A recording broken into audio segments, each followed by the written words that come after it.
Imam Ghazali mengatakan kalau kamu tengok kepada orang yang lebih, kepada orang orang kafir, dan kamu melihat orang kafir ini adalah orang yang tidak beriman kepada Allah, jangan terburu-buru kamu menghukum kepada dia itu adalah lebih hina daripada kamu, karena kamu tidak tahu apakah penghujung kamu dan apa penghujung dia.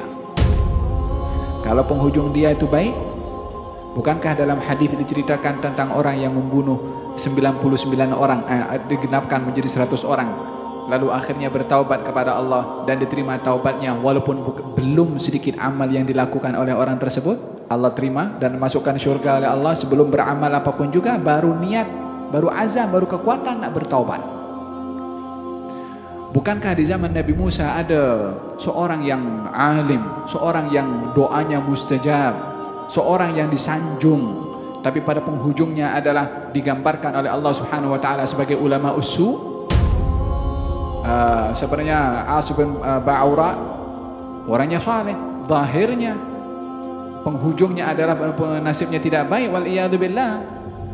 Idzan kalau melihat orang kafir, jangan terburu-buru menilai kita lebih baik daripada dia sebelum penghujung yang menentukan. Saya tak tahu penghujung saya apa dan penghujung dia apa. Memang kita adalah membenci kepada kekufurannya, tapi bukan kepada individunya. Karena individunya kita tak tahu penghujung nasib orang itu macam mana.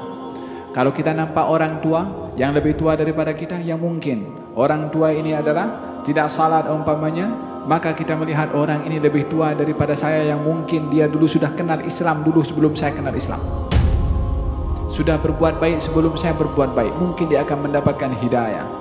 Kalau kepada orang yang lebih muda umpamanya, yang kita nak anggap dia lebih hina, kita lihat kita lebih dulu berbuat dosa sebelum dia berbuat dosa. Tengok sentiasa kekurangan diri dan kelebihan yang ada pada orang, maka baru kita akan melihat kalau diri kita itu memasuki pintu tawadhu. Tapi selagi masih kita mempertahankan kita punya ego, dan ini bukan perkara, ini ego, dia macam gunung yang kuat ada di kepala dan juga di dada setiap orang, yang setiap orang mau dihormati dan akan tercabar emosi marah kalau orang tidak hormat kepadanya. Fahim tom? Kata Abu Yazid Al-Bustami, orang itu dikatakan tawadhu kalau tengok dirinya tak ada nilai. Lepas itu bukan hanya itu saja, adalah melihat dirinya lebih hina, lebih rendah berbandingkan kepada orang lain. Kata baginda Rasulullah ketika mengajarkan tentang tawadhu, rubba ash'ath aghbar madfu' bil abwab law aqsam 'ala Allah la abarrah. Mungkin saja kamu tengok orang itu kusut masai, rambutnya entah macam mana, tapi kalau dia berdoa kepada Allah, doanya dikabulkan oleh Allah.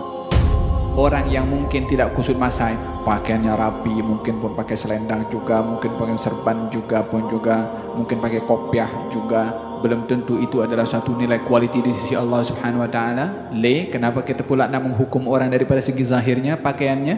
Mula bila Nabi mengajar kita menilai orang daripada segi pakaian? Ini agama adalah agama menilai hati orang. Yang dinilai oleh Allah adalah hati orang. Dan kita adalah berkonsepkan kepada agama ini tersebut tidak berhak menilai kedudukan seseorang daripada apa yang kita nampak. Sebab Nabi tak pernah menilai orang daripada apa yang dia nampak.